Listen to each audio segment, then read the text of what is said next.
So let me tell you about the phone call that changed everything. It was a Wednesday night, late.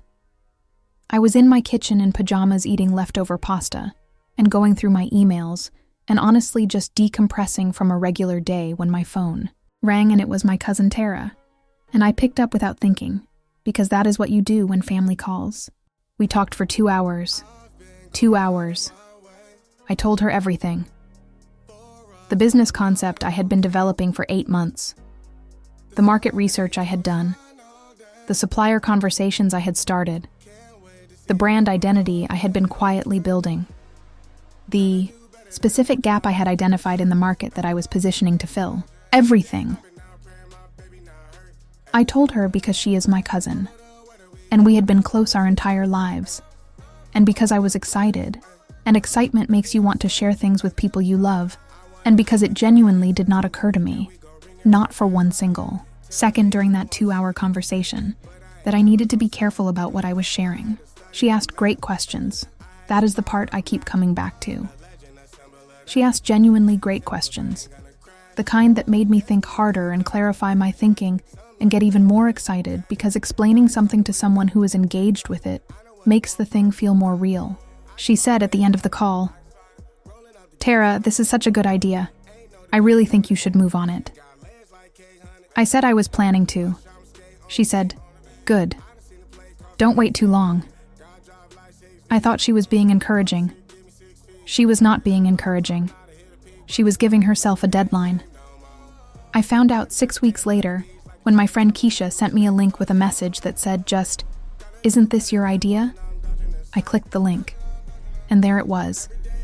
My concept, my market positioning, my identified gap, executed by a brand that had launched 2 weeks earlier with an Instagram account that had already grown to 4,000 followers, and a website that was clean and professional and looked like someone had put real money into it. The brand name was different. Everything else was mine. And the founder, listed on the About page with a professional headshot and a founding story that described a lightbulb moment 6 weeks ago, was my cousin Tara.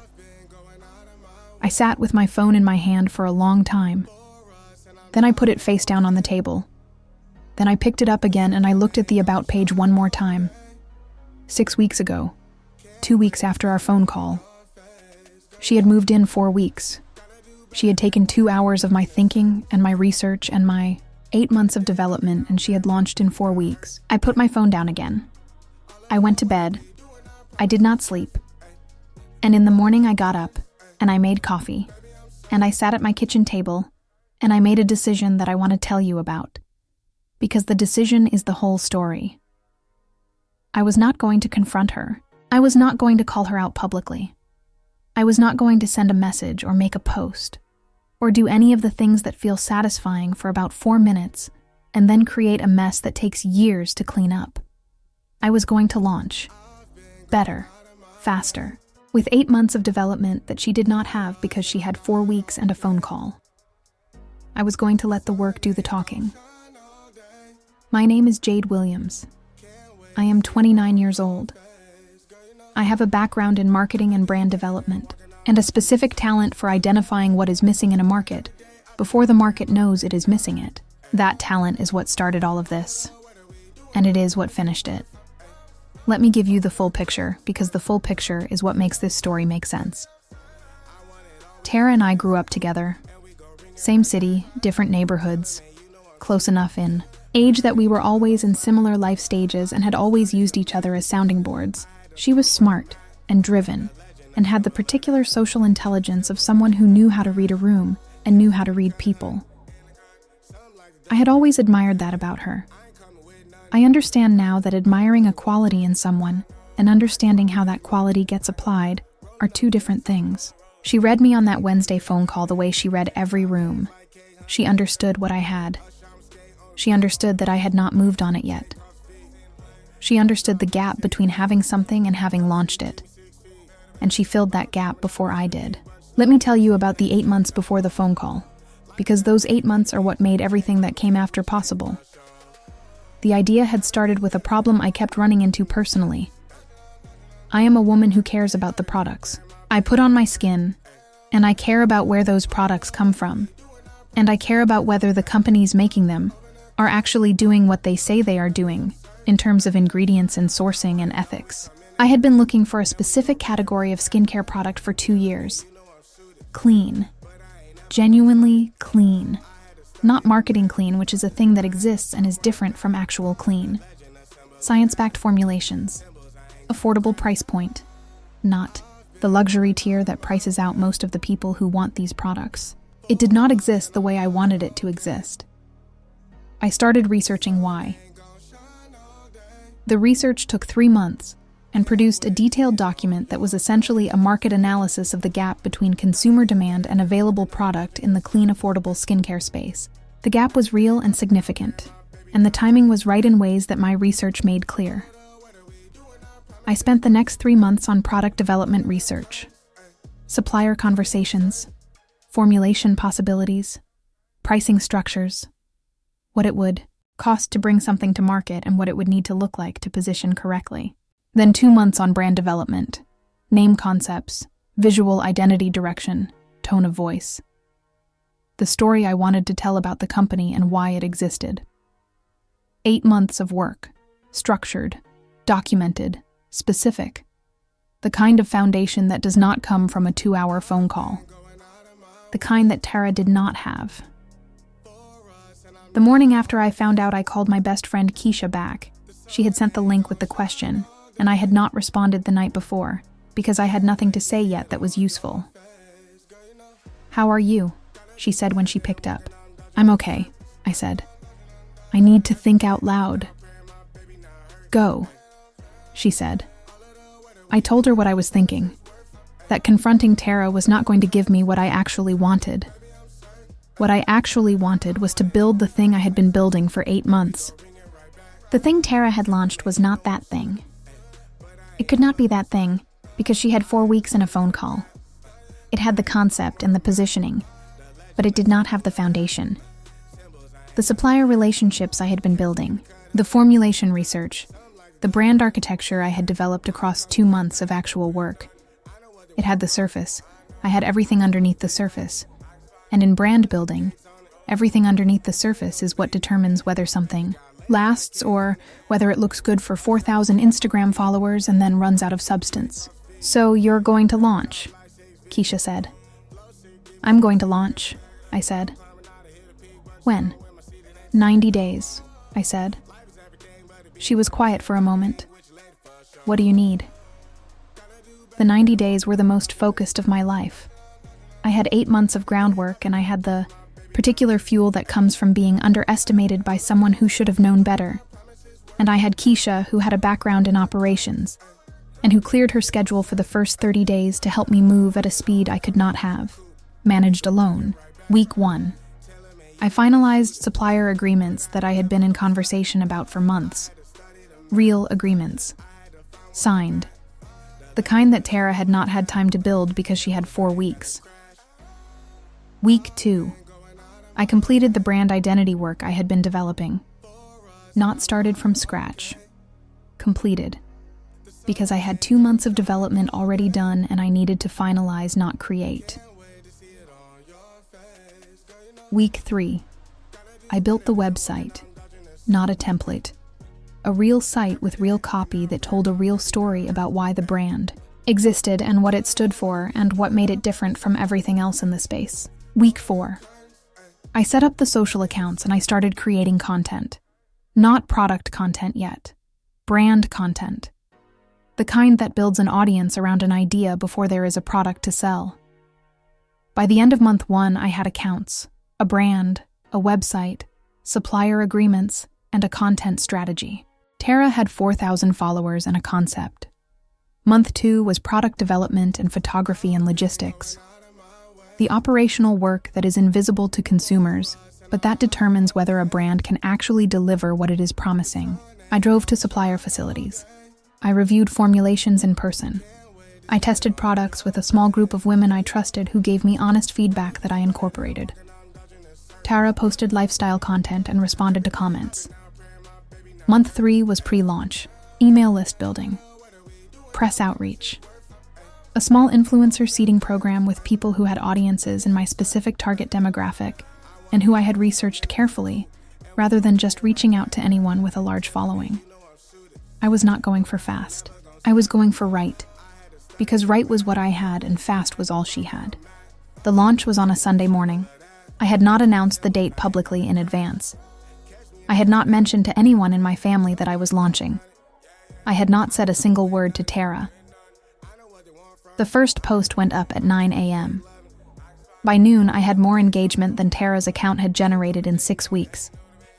Not because I had more followers. I had fewer at launch. Because the content was specific and real, and told a story that people recognized as genuine, and the product had science behind it, and the brand had a voice that was consistent, and the whole thing felt like something that had been built rather than something that had been assembled quickly.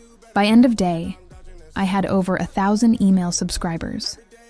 By end of week 1, I had sold out of my initial inventory. By end of month 1, I was in conversations with 2 small retailers about stocking the product. Tara's account had grown to 6,000 followers. Mine had passed 15,000 and was still climbing. The family found out gradually. The way things find out in families. Someone sees something, mentions it to someone else.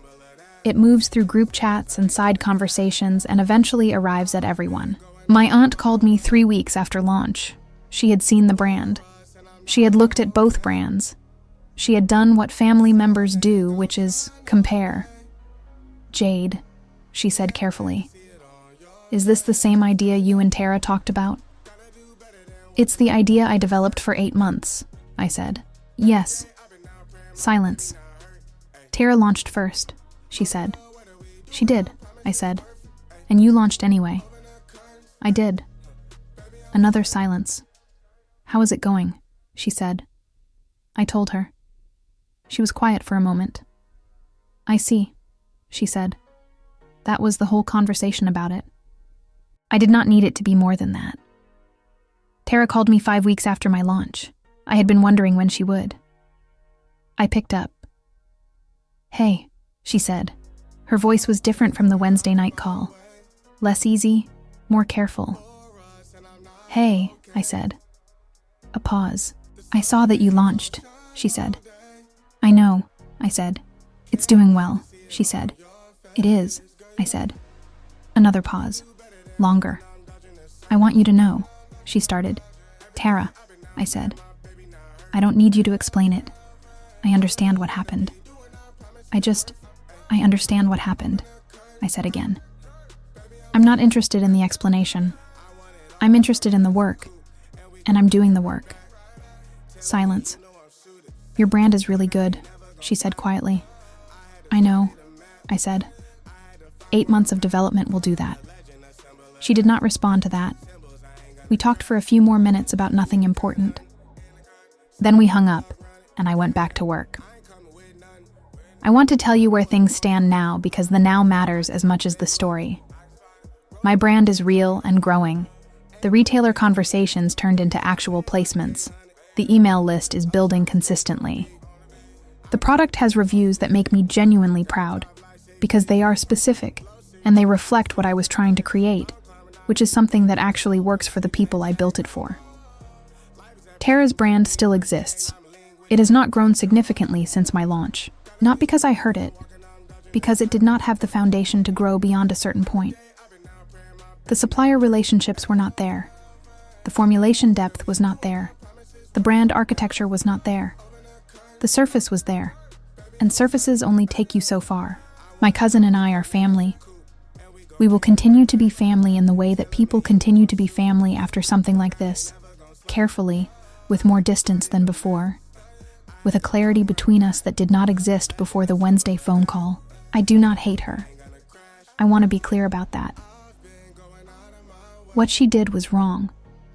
It was a betrayal of a specific and personal kind. Taking something someone shares with you in trust and treating it as raw material for your own use is wrong. And she knows that. And I know she knows it. But I do not hate her.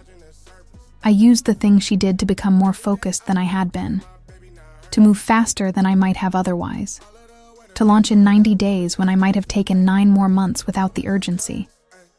In a strange and uncomfortable way, she gave me a deadline. And I made the most of it. Here is what I need you to take from this.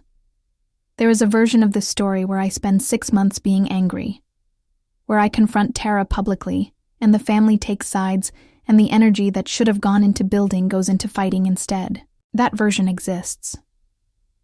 I chose not to live in it. Not because what happened did not hurt. It hurt. It was a specific kind of hurt that is different from a stranger hurting you, because it was someone I trusted with the thing I was most excited about, and that trust was used as a door. But here is what I understood the morning after I found out. Anger does not launch a business. Work launches a business, and I had 8 months of work sitting there ready to be used. The best response to someone taking your idea is not to chase them. It is to build the thing so well and so completely that the comparison does the talking for you. I built it. The comparison did the talking. 4,000 followers versus 15,000. A concept versus a foundation. A surface versus everything underneath it. She moved fast, I moved right, and right won. Right always wins. It just requires you to stay in your lane long enough to let it.